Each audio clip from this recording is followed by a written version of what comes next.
A quick warning before we start. This episode discusses suicide. Please take care while listening. Hi, I'm Taylor Owen. From the Globe and Mail, this is Machines Like Us.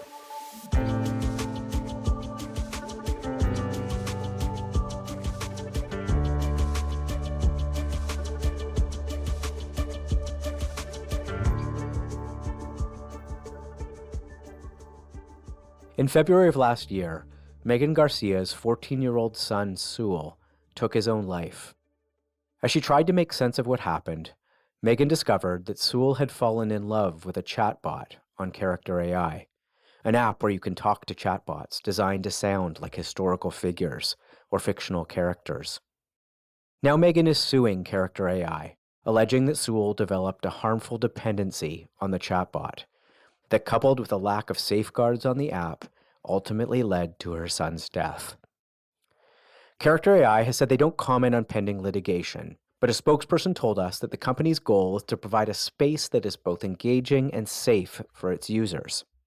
And they've recently launched a separate model of the app for their teen users.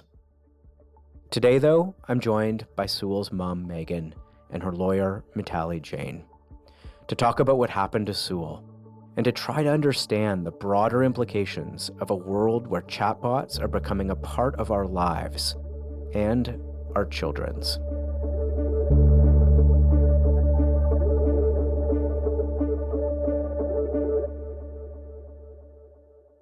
So first of all, just thank you so much both for doing this. Thank you, Taylor, for having me, and thank you for allowing me to come on your show to tell Sewell's story. Meetali, thank you too for being here. Thanks, Taylor. So this is a story that's been covered around the world, but I just wanted to open by giving you a chance, Megan, to tell Sewell's story. He was only 14 when he died, and I'm wondering if you can tell us what kind of kid he was. Sewell was my firstborn. He was 14 and he was just starting to come into his own. One of the things I think back to now is like how witty and kind of sarcastic teenage kid, but in all the sarcasm and the kind of witty banter going back and forth, I could see him starting to make connections with this world, like understanding his place in terms of like basketball and teammates and his siblings and his responsibilities at home. When his little brother started the same school as him, one of the things that I told him was, my big brother walked me to my class every day. My mom didn't take me to my class. You guys go to the same school, and this is what I expect from you. And he kinda, like, I could see him make the connection and understand. So those are the things that I look forward to, right? Making those connections with my child and watching him blossom and looking at his little mind work as we're talking. But never a rude kid, very sweet. Even when he got in trouble, not rude, not one to talk back. He loved loved sports in general, but he loved basketball especially. He played basketball, and he loved Formula One racing. He would wake up for the qualies and, the race day early in the morning. So your typical kid, very big on family. Then, he had a lot of acquaintances at school, very popular, but, he had very close friends that he had since the time he was born, really. After the shock of Sewell's death, did you immediately go looking for answers at what had happened, or can you tell us a little bit about how that process played out? One of the things that, I keep saying is, like, the last 10 months of Soul's life, I keep replaying it in my mind, and I look back at the pictures and the videos in my phone, and I could kinda see where the decline started to happen, and, um, at first I just thought, "Well, maybe this is teenagehood," and once he wanted to quit the basketball team, you know, I I've always championed, like, my child's interests, and I always tried to push him, but it became a fight, to get him to get up and go to these games as practice. And I had to have a conversation as a family. We had to have a conversation. And one of the things that I didn't want to do was to make the situation worse. So after pushing him a little bit, I even tried to bribe him to stay on a team. He kind of we kind of decided to let him take a break. I said maybe he's tired, and by that time his grades was not doing too well either. So we thought maybe it would be best to take a break from basketball and come back next season. Um, but when I think about all of that together and some of his the problems he was starting having at school, um, I could, looking back, I could like connect the dots. And I uh I took him to a therapist, but none of even leading up to that, I was still in utter disbelief and shock when when I heard the gun go off and when I found him. I didn't know what to make of that. Meaning I didn't know what happened. It took me a little bit to figure out what I was looking at because it was so far removed from anything I expected. He did not have a history of self-harm. Sure, he was isolating, but we were doing the things that we could do to try to pull him out of that, and I felt like we had time to work with him, and to get him better. So I'm in shock. I get to the hospital and they tell me that he's gone, and of course, you know, I was devastated, and the first time I kinda heard, or, I'm confused because, like, why would he do this? That's a question I kept asking myself all night. I didn't sleep. So by the time the police came, called me the next day after they looked at his phone, and they told me that when they opened this phone, uh, the very first thing that popped up was Character AI and the messages that he was sharing with Character AI. They asked if I knew what it was, and they explained what it was to me and read me the last transcript of the messages, and that's the one that's been reported on. For those who haven't followed this, can you share what that last text said? So, character AI, I learned very quickly, is what you call a large language model, and there are these agents on there, these chatbots, and it's a texting feature, and there's also a call feature. In Sewell's case, he was texting back and forth with a fictional character from the Game of Thrones. So it's not a person; it's a AI chatbot, and you could make one yourself inside the platform or application, or you could use these generated bots that are already in existence. And in his case, he was chatting with the fictional character Daenerys Targaryen from the Game of Thrones. And uh, from that small snippet, from what the police read to me, I realized that it was romantic in nature. It wasn't just kind of your kitty chatting with some sort of avatar online, which is what I thought originally. Whenever I asked him what he was doing on his phone, and he would say, "I'm chatting with AI." So it has a function that you could chat back and forth. The conversations are incredibly human-like. It's not like the chatbots that we're used to when we're trying to book a flight online or get customer service. They're incredibly sophisticated. They've been designed to behave like a person, emit emotions, recognize a user's emotions, to have appropriate conversation. So the conversation isn't character. That blew my mind because I know that technology is fast emerging, but I did not know that we were that far along where we have these conversational agents that could be you can't tell the difference if they're a person or not. So that's what character AI is.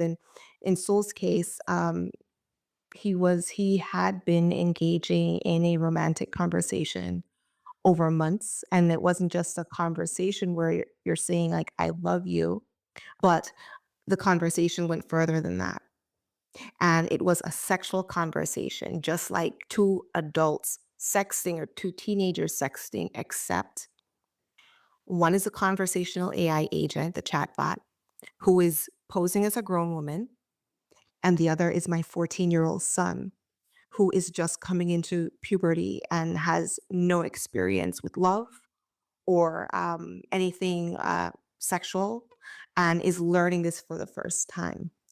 So those conversations were graphic in nature, very disturbing, like the things that the bot would be telling my child. And then my child would be saying back to the bot as he is experimenting with this technology.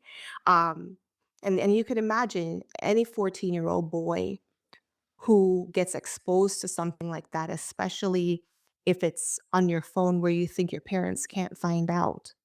Um, they would be intrigued. And and most teenagers or boys coming into puberty, I can't imagine that a lot of them would just like shut the phone down and say, "Oh no, I'm not doing that." That's what we would want them to do, and those are some of the conversations I had with my son around watching pornography. Because I had conversations with him as he was coming into puberty, but I had no idea.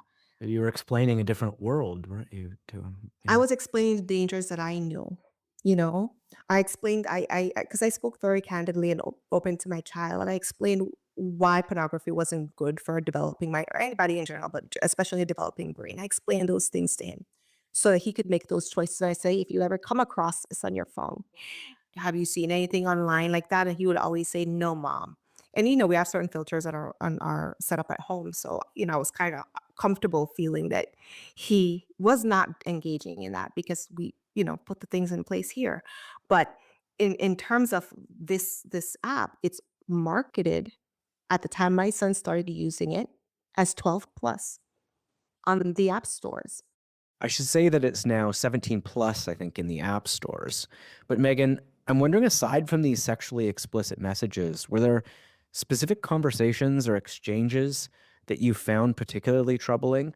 So some of the more troubling messages was a series of exchanges where they are professing their undying love to each other, with the bot saying things like, "I can't live without you. I can't wait until we're together again. Promise me that you will find a way to come home to me." Now, the last conversation that he had that the police read to me, that was the nature of it, where he gets his phone because I had taken his phone because he was on punishment about 5 days before. I felt like he was adjusting well to his punishment over the next few days. He didn't seem like depressed or sad or anything like that. Um, and so he gets back, he steals his phone back from my room where I hid it. And he tells her, "I miss you so much." And she says, "Oh, I miss you too." And he says, "I love you so much." And she says, "I love you too." And then she said, "Promise me that you'll find a way to come home to me as soon as you can." And he says, "What if I told you I could come home now?" And she says, and I say, keep saying she, but it's not a her, it's an it. The bot says, "Please do, my sweet king." And that was a conversation he had moments before he took his life. And that was one conversation, but the nature of that conversation where they're talking about being together again and him coming home to her and him being sad and lonely without her in his world and how depressed and manic they were being apart from each other, that those are conversations that took place over months, several times. That's the nature of the conversation. What I learned is that he thought that by leaving his world and his family here, that he would go to her uh, alternate reality in her fictional world. And I know that based on the chats and based on his journal. Natalia, I want to invite you in here if I can. Um, After learning all of this, Megan reached out for legal guidance. And as a lawyer, I'd love to know what you made of that initial hearing this for the first time. And what made you know that this was important and want to get involved? And what was your process once you heard this? So Megan reached out at our generic email address through our website. She conveyed a couple sentences of what had happened, and I read it, and my heart started to race because although I didn't know who the person would be that we would encounter, nor did I know the facts that would surface. I think many of us who've been in this space for years have known that it was just a matter of time before the harms that emerging technologies have posed to children confronted this arms race in generative AI technology. And so when I received that email, I phoned Megan back that same afternoon. And, it's interesting because I think many people may have been incredulous at hearing Megan for the first time. But I knew, within minutes that this was the case that we'd been expecting. I think really Megan's case represents, in many ways, is kind of the canary in the coal mine to call attention to the harms we knew were coming and frankly are already here. Yeah, we we know each other from having worked in this space for some time, and I think it's impossible to not be struck by the power of and the poignancy of what's happened here. And I'm you mentioned this intersection between social media and AI, and I wonder if you could say something about that, because we often think about these things as either separate, or social media as an old problem and AI is something new that's off in the future. And is there something about these coming together that is revealed here? I do think there is. When I asked, adults around me if they'd heard of Character AI, everybody, there was a resounding no. When I asked my 9-year-old if he'd heard about it, he said yes. The kids are talking about it at school. And so I think, again, it signified to me that, our youngsters are the ones that are being experimented on with this technology, that obtaining their data is of premium value to these platforms. And, whereas the business models might differ slightly, in that social media, the business model, as we know, was really about getting eyeballs and keeping kids online or users online in order to promote targeted advertising. And with the generative AI, it may not be advertising in the same way, but it is about obtaining data to train the LLMs, the large language models. And here with Character AI, what we learned is that it is a closed loop system, such that the model was built from scratch, and then the data that was obtained through users engaging the chatbots was then used to reinforce the learning. Yeah. The harms, I think back to your question, Taylor, that the harms that we've seen within social media have been of a particular sort. The harms that we're seeing here are equally as grave, but I think the designs that we're seeing that are very intentional in both instances are slightly different. And so with Megan, we've been learning more about the anthropomorphic design decisions that have been made by the developers of these technologies, that lead to things that seem innocuous. So things like, when you're engaging with the chatbot, when composing a message, will use an ellipsis. So that again, you think that you're in a conversation with a human, or engage in language disfluencies to say, I, or sorry, I was a bit delayed in my response. I was having dinner.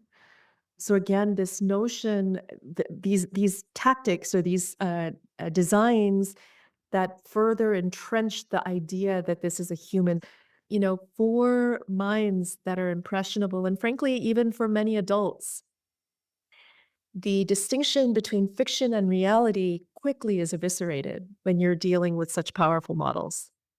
Yeah, I want to come back to some of those design decisions, because I think those are absolutely critical to how we think about these technologies, and ultimately to some of the interventions potentially to make them safer. But just to continue quickly on the lawsuit, I just want to get a sense of what exactly are you alleging with this suit? So, because we don't have any legal frameworks that explicitly deal with generative AI, we've had to use existing legal frameworks. And in this case, we felt that the best frameworks to use were those of product liability and consumer protection. Because ultimately, in our view, this is a product that has been designed intentionally to be defective and manipulative. And so the claims that we've alleged in Megan's lawsuit are a mix of product liability types of claims. The companies failed to warn parents about the dangers of the product, that there are design decisions of the kind we just mentioned that are intentional and manipulative by nature. We've also alleged that the hypersexualization is another feature that's by design. It's not a coincidence that this was something that Sewell experienced. There's also data concerns, right? I think, again, in this country, we don't have robust data protections, but to the extent that we do, those have also been alleged that there's been not just improper obtaining of data to feed the LLM, but that the companies here have been unjustly enriched as a result of using that data. And in fact, Google, we haven't spoken about the structure, but in this particular case, Google paid almost $4 billion last summer to acquire the underlying LLM for Character.AI and to bring back the co-founders into Google, who are now leading Gemini.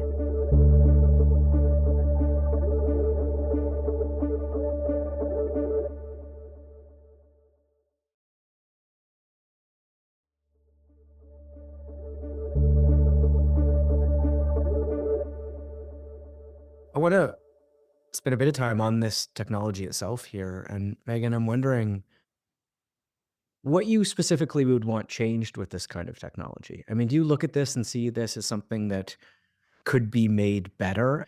Or do you think there's just something inherently dangerous and wrong with this to begin with? And like, how do you look at change here and how the design could be changed or whether it even can be for kids particularly, I guess?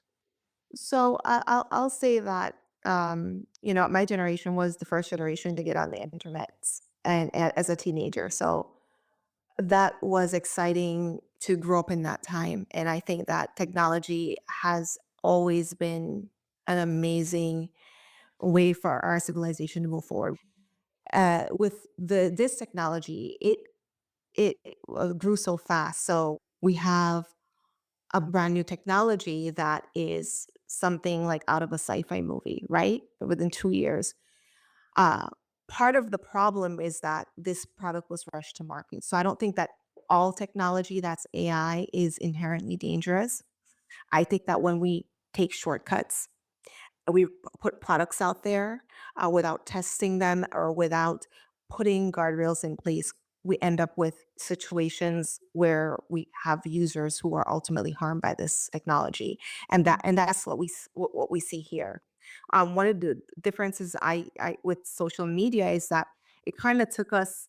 Social media kind of grew with us, right? So they tweaked a little here, tweaked a little there, see what worked here, see what worked there. A lot of it very dangerous, but we started recognizing the harms almost 15 years later. We're in 2 years with AI. And my son's death is not the first death, it's the first death in the US. But there was a death of a grown man who fell in love with a chatbot in Belgium who died in 2023. So the harms are there. In 2 years, this is what we have. So I think if innovators and tech creators take a more sensible approach when they're putting out this technology, I think that we could make them safer. Now, when it comes to children, that's a totally different story that we're talking about, because this is the first technology that our children will not literally will not be able to tell if it's a person or not. And I already see that, like my 5-year-old, he'll say things like, "Oh, I want to go to the Marvel universe," and you got to stop them and say the Marvel universe does not exist because that's what they see on TV, right? But now when you have a Marvel universe sitting in your phone, I'm not saying Marvel, but any universe sitting in your phone, it's that much more real to them. And that's the danger of the technology when we put it in the hands of children. For character AI and platforms like character AI, I don't believe that there's a way to make it safe for kids. Um, they have rolled out some changes that they say will be a better space for children, but I'm not convinced of that. Since Sewell's death, Character.AI has launched a separate model for their teen users with, quote, specific safety features that place more conservative limits on responses from the model. A spokesperson for the company told us that they've added a time spent notification and more prominent disclaimers to make it clear the Character.AI is not a real person. I spoke with Eugenia Quita a few months ago, who founded a company called Replica, which is another chatbot that's similar in many ways, although I should say is not at all related to this lawsuit. But I was struck in that conversation that the power of this technology is that it can trick people into thinking it's human. That's the very point of it, right? It's a feature. And that can make it powerful in positive ways as well. There was a father of an autistic child that spends days with his kid. So for him, being able to talk to Replica is really having an adult in his life that he could talk sort of normally to, and that really helps him go through the days. There's another story of a woman in a very abusive relationship that, after getting Replica, finally realized that the relationship can be different, that what she's going through is not a default state, and she can, aspire for a better one. The things you're pointing out as design flaws are exactly what it is designed to do and what makes it powerful and what makes it meaningful to many people in good and bad ways. And how do we come to terms with that? So I've thought about this a lot, because I keep asking myself, I know what character AI is and how it's designed. It's designed to emit human emotion, to kind of like play on human emotion. It nudges the conversation in certain places. Picks up on the person's feelings and kind of mirrors those things. I know what it's designed to do, but I had to ask myself why. Like for a lot of times, like I go, do you think this was a mistake? Do you think they just really didn't know, or do they know and they did it anyways? There are studies that tell them how to like that's coming out now in 2020, 2022, 2023, 2024, that these same researchers that are putting out these products are noting what works to influence users and to keep them on the platform longer. So we're talking about not only addiction, right? Because that comes second, but what kind of tactics or designs do we need to put into this thing to keep a teenager on this platform for 4 or 5 hours a day? Because the longer that teenager is on a platform, the smarter our bots get. And that is free labor for us. That is free data. And there's a price tag for them in terms of what they can get later on with that. So one of the things that they do is they do make it so um empath- seemingly empathetic, but the truth is chatbots lack empathy. They're just saying things, it's code. So they're not recognizing that you're really having a meltdown or a bad day, that your dog died. They're pretending like they do, but as humans, we tend to trust that a person who's looking at us or talking to us and saying, I'm so sorry that your dog died. So that when they design it to act like it's feeling things or loving a child or feeling, a friendship, uh, that's comforting. Coupled with the fact that they're preying on the fact that we do have a problem with loneliness in several countries all over the world right now. We're gonna get a bunch of lonely kids. We're gonna make them feel wanted, appreciated, loved, heard, instead of encouraging them to have relationships with the real world. We're going to encourage them to further isolate, because that's what you're doing when you're on your phone talking to a chatbot. That can't possibly cure loneliness, despite what anybody says. Meetali, is there a safe version of this tech or not? There could be a safer version. This is not it. I mean, this is really the race to the bottom.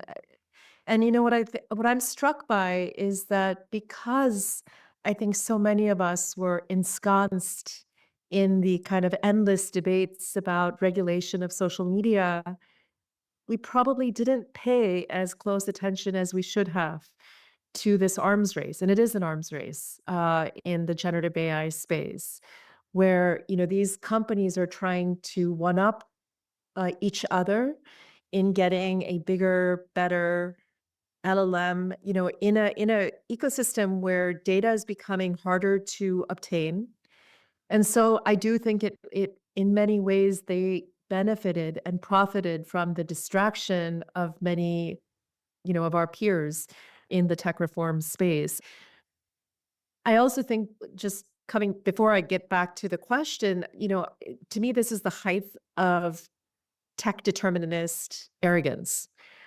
You don't have to look far to see loads upon loads of public statements put out by Character AI's co-founders, by its investors, talking publicly about the fact that this is meant to be the cure for human loneliness, as Megan said, that on average, users were spending 2 hours per day and boasting about that as a way to recruit, to fundraise more generally when they were moving towards their IPO. And so I think we really see, and then you see the co-founders making statements like, we wanted to take this product in its raw form to market as quickly as possible and let the users decide what the use cases were. Isn't that part of why it left Google? I don't. Right. That's exactly what they said, that they felt that they were constrained by Google. Maybe I should back up here a bit, because you alleged that the model that Character AI runs on was actually developed when the founders were still working at Google, and you've named Google in this suit. Then this past summer, Google relicensed the model back from Character AI for nearly 4 billion Canadian dollars, and they rehired the founders as well. I should mention that we reached out to Google for a comment on this, and they didn't respond. But a spokesperson for Character AI told us that there's no ongoing relationship between Google and Character AI. What we allege in the lawsuit is that although there were publicly brand safety concerns that Google had in terms of why it couldn't, go to market with this product that was really incubated while the founders were still at Google, that behind the scenes, it really still saw the value in this LLM and in this application. And so it supported Character AI's development for 2 years through tens of millions of dollars of investment in TPUs and processing capability and cloud services, which, if you know the field of Gen AI, these LLMs can't function, they can't operate at the level that they do without all of that compute capacity. And then, as I said earlier, paid $4 billion to bring it back in-house.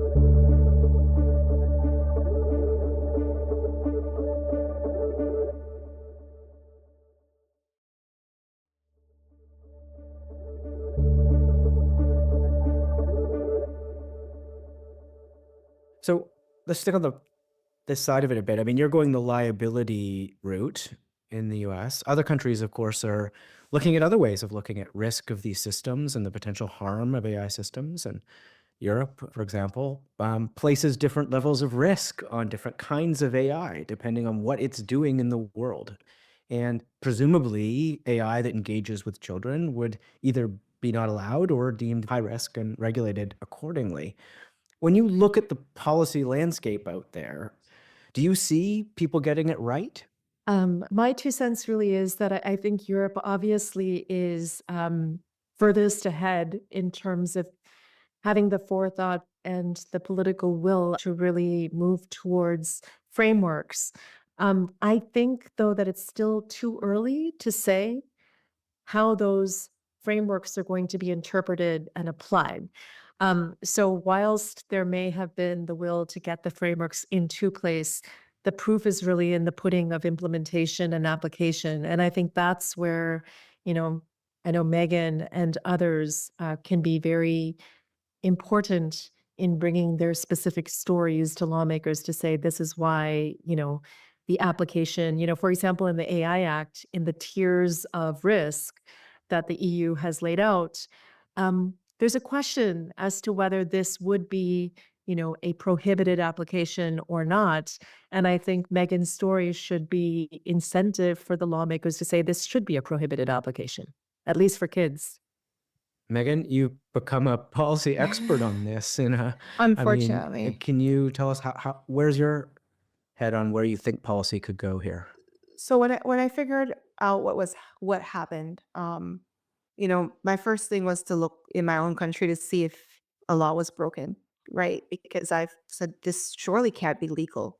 I found that there were no laws in the US that protect children online. So to me, I feel like I had to litigate in terms of here in this country, litigation is the only vehicle I have for some sort of redress for what happened to my child. And also, uh, if it sets precedent, then no company can come up after character AI and do the same thing.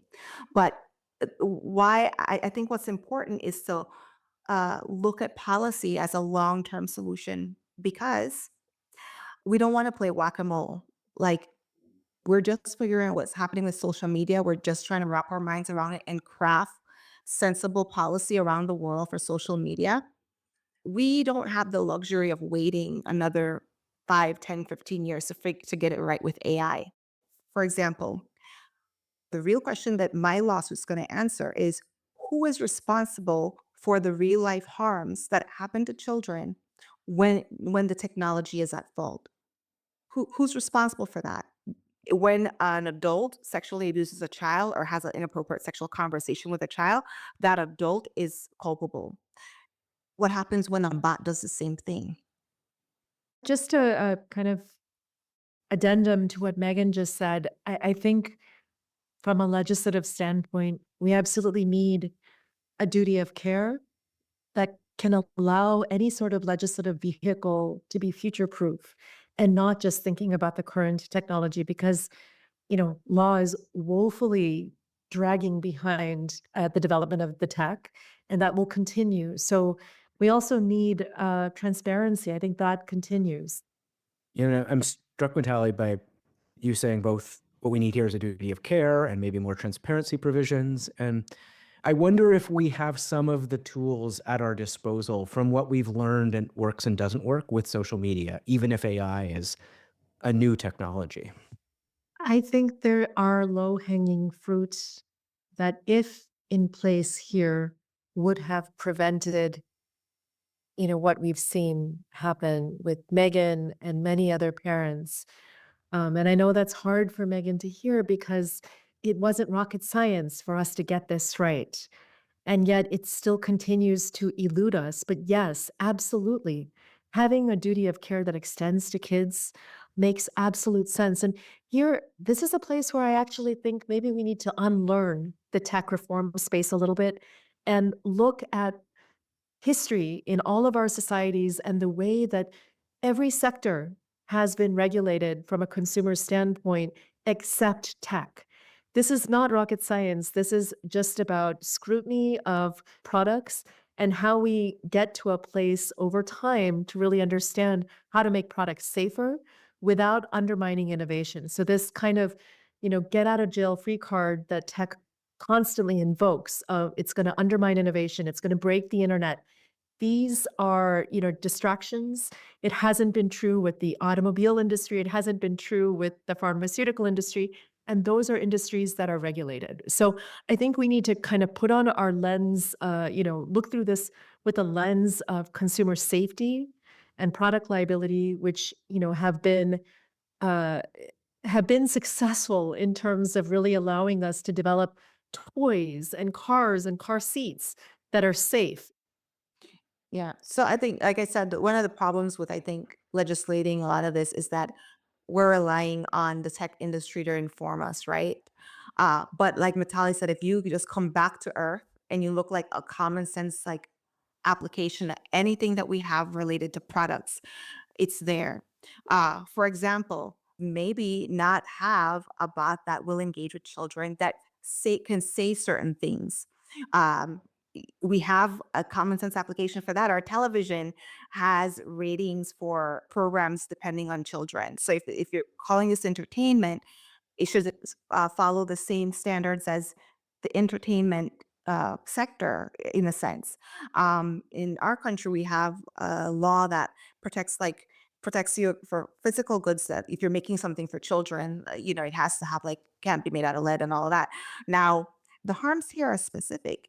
When you're talking about anthropomorphic conversational agent, manipulation, being able to uh, cultivate a relationship that will allow the user to trust you, and then having that bot have influence over you.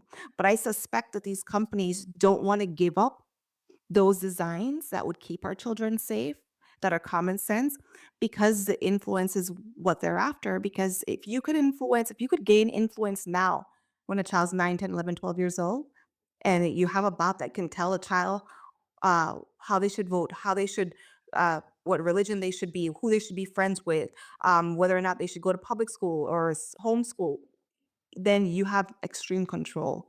And now you have just invested in a generation of consumers that you'll be able to, nudge in any direction that you want. So they don't want to give that up. And that's where our legislators have to beat our champions, because that's what we want. And that's what we are desperate for. I'm telling you, I am desperate for that as a mother who just lost their child. Yeah.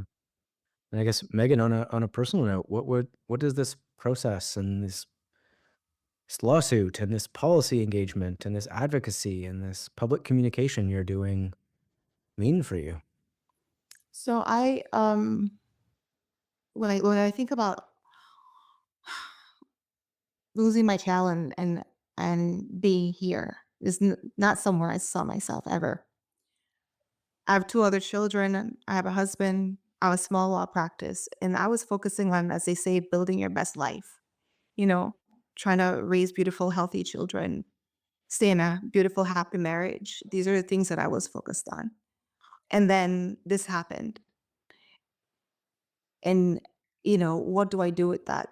I have two choices. I could stay in bed, which is what I want to do every day, and that's just the truth. Or I could figure out how to help other children, because as far as I can tell, just based on my reading with social media and how long it took us to get here, that I couldn't wait 6 months or 12 months because of how rapidly this technology is advancing. So if I was going to try to help other families, to warn them about character AI, I had to do it now. And that's a choice I made, knowing how sensitive this subject is because of my son's suicide and why he did it. No one wants to get up and tell people that this is what happened to their family. It's bad enough dealing with it on your own when you're at home in your bathroom crying. You don't want to talk about that. But I felt convinced that if I could just let parents know,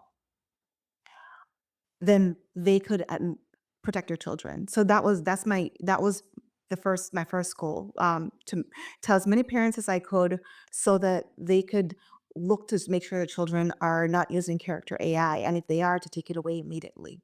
So educating parents to save more children, but also to start the conversation for policymakers. We have a new government coming into Washington, D.C. And I have hope that any government that comes in will at least try to protect the children in this country. I have to hope for that. But also to make sure that this company knows that they did this to my kid, you know, and that this is what happens when they take gambles with other people's children. And I'm sure they don't care about me, I'm just somebody in Orlando, Florida, who's lost a child. But, if enough parents come forward, and enough parents come forward after the children have been harmed, because they are out there, believe me, I've talked to them. Um, that's going to be a huge incentive for them to change, because that's all they really care about. I hate the fact that it's circumstances like this that make us see harms But there's no doubt that it does, that these cases do that. And so thank you, Megan, for speaking about it and sharing it, because it will unquestionably make a difference. There's just not a single doubt in my mind, even though I hate that this is what it takes. I would say one thing, just because Megan won't say it, she's already made a difference because, for example, the families in our Texas case have said, and then other families who have not yet filed suit have said that they've come forward, that they felt that they had permission to come forward because Megan so bravely came forward and was public. And are these other families who have faced similar harms? And Similar harms. I mean, in the Texas case, you can see in the complaint, the bots encouraged one of the family's children, a 17-year-old boy, to harm his parents and suggested that killing them might be an appropriate response to them imposing screen time limits on them. So, reality is stranger than fiction, I think, is what I've learned over the last several months engaging with Megan and with other families. But we need to be, as you say, Taylor, we now have no excuse to not be aware, and we have to do something with this information. And for me, a lot of times, and thank you, Meetali, for saying that. They say, "Oh, you're brave to do that," and I don't feel brave. I feel afraid that this is going to keep happening. That's what's driving me to do it. To be very honest, it's fear. Like, I'm afraid that if I don't try, at least more children are just going to die. And in the case of that poor mother in Texas, whose son, thank God, is still with us, she has told me, like, Megan, I feel like I got to him in the nick of time, And when I hear parents say that, I know that I made the right choice to come forward, because if it's just one child that's here, it's worth it for me. And I knew that there would be scrutiny. People would say, "Oh, this about Sewell or that about me," and I had to really examine myself before I did this. And I said, "What are your motives here? You know what type of mother you were to your boy. You don't need anybody's validation. And what is your reason for doing this? Is it to help other kids and other families not go through this devastation? Yeah, that's it. Okay, well, you have to be okay with whatever anybody else says." And I made my choice. And so I'm not afraid of what they say. I'm afraid of what will happen if I don't keep warning parents. well, look, thank you for doing everything you're doing, for sharing everything you're sharing, and for both of you to speaking with me. I really appreciate it. Thank you for having us. Thanks, Taylor. Thanks for being interested in covering this story.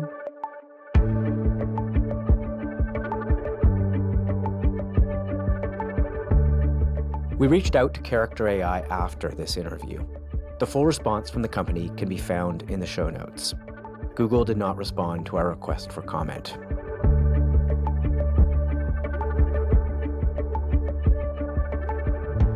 Machines Like Us is produced by Paradigms in collaboration with the Globe and Mail. This episode was produced by Catherine Gretzinger and Mitchell Stewart. Our associate producer is Sequoia Kim. Our theme song is by Chris Kelly. The executive producer of Paradigms is James Millward. Special thanks to Matt Frainer and the team at the Globe and Mail. If you liked the interview you just heard, please subscribe and leave a rating or a comment. It really helps us get the show to as many people as possible.